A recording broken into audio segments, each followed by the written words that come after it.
Congressman Neal Dunn from Florida's 2nd District, thank you for joining us. It's a pleasure to join you.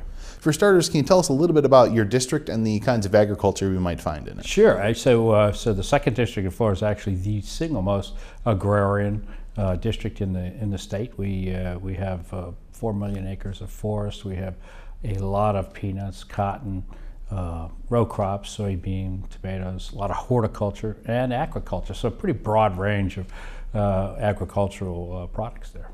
Now, your home state, this Congress has 4 members on the House Agriculture Committee. That's a bit of an increase from previous sessions of Congress. Why do you think it's important for your state to get that level of representation? So it's really very important because Florida is a little different than the rest of the nation in crops. We are actually competing internationally, both on the import side and the export side. And Florida's a huge exporter, and that becomes a little bit difficult in some of the competitive markets because we think we're giving away some unfair advantages. Mm-hmm. And with that, Florida agriculture also is a little bit more specialized, a lot more citrus and things like that, not necessarily the traditional row crops. What's it like advocating for that kind of production? Well, you're right. You're exactly right. So there are specialized crops in a lot of ways, and because of that, we don't have the general protections and the sort of things that people understand about corn and wheat.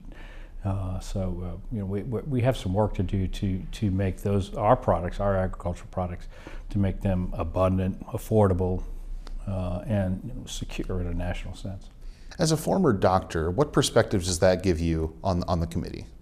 Well, so as a doctor, a lot of the time the decision making is between the patient and the doctor. So we don't always have to rep quite so many people into the decision as we do up here. So you have a much larger group of people to collaborate with here. And the other thing I would say is that if the patient and I can talk this through, come to a good, smart answer, they do well generally. They do very well. In the House, we can work with 434 other people, have a really good answer, send it off to the Senate, and it still dies. What are some things that you're hoping to accomplish as a member of the House Agriculture Committee? So I think the most important thing we can do is help the chairman Conaway to enact a farm bill that actually works for farmers and for consumers, so that we can protect the agriculture products. We can make sure that they're safe and affordable, and also protect them in a sort of a national security kind of way.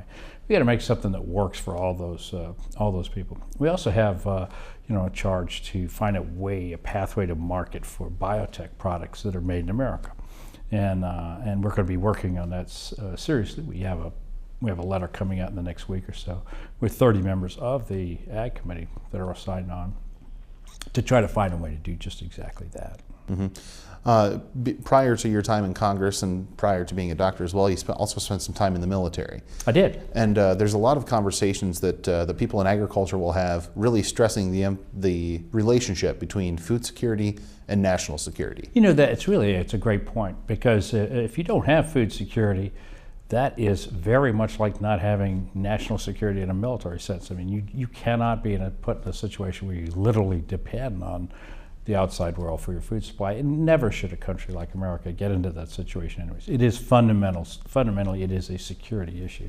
And I think actually the time spent in the military underscores that. It's not enough to have a good military, you also have to have food supply for everybody. The other committees that you serve on here in Washington are Veterans Affairs and Science, Space, and Technology. What can you tell us about some of the issues that come before those committees? So the Veterans Affairs, I think, is pretty self-evident. We take care of our veterans, and there's a lot of work to be done there, a huge amount.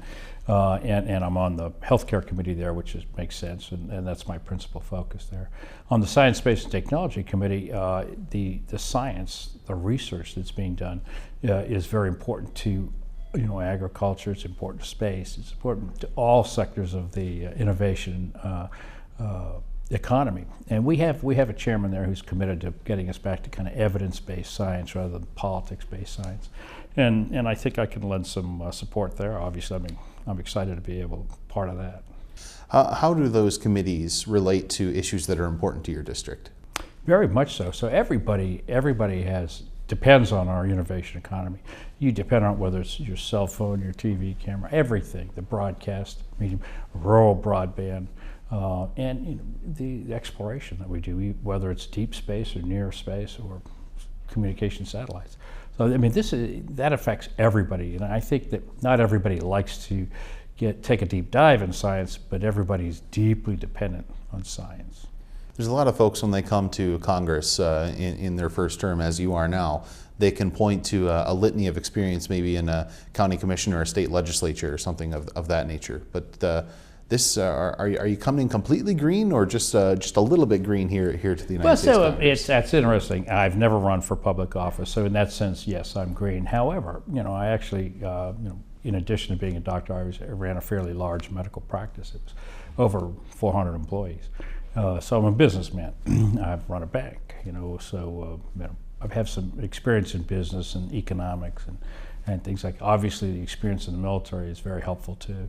So I've worked with a lot of people on a lot of projects and done economic development back home as well. So I'm green in the sense that I've never ran a campaign for what I did.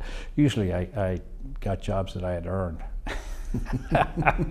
So with that in mind, what was it that made you decide to take your first run for public office?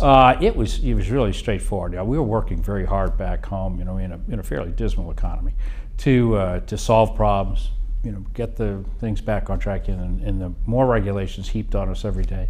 And it got to the point where we realized you just can't solve the problems back in Panama City. And the problems are coming from Washington. Got to go to Washington to solve the problems. Mm-hmm. So with that in mind, as you kind of took your dive into politics, wondering, is there anyone that you would consider to be kind of a political role model for you? Wow. So I actually was blessed in my private life to have some great friends who were leading politicians in the state of Florida, people who I could absolutely hope, yes, they're my role models. I hope I'm as productive and effective as they are. And Alan Bentz stands out as one. Speaker of the House back in Florida. President of the Senate, Don Gates, stands out. Great. These are great, articulate, intelligent servants, real servants of the people who left behind them, a long path of accomplishment. And if I can be a little bit like those guys, I'd be proud. And now that you're on the back end of your first year in Washington, if I could give back you end of my first year, okay, I like that. If I could give you a magic pen to fix one thing about the United States Congress, what would that be? I would like to see a Senate that was leaning a little farther forward on getting something accomplished for the people.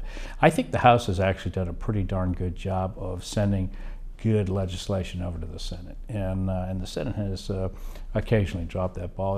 This isn't bellyache about the Senate, but I mean, you ask, what's the one thing I'd like to see in Washington?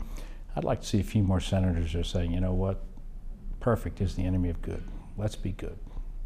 Congressman Neal Dunn from Florida's 2nd District, thanks for joining us. Thank you.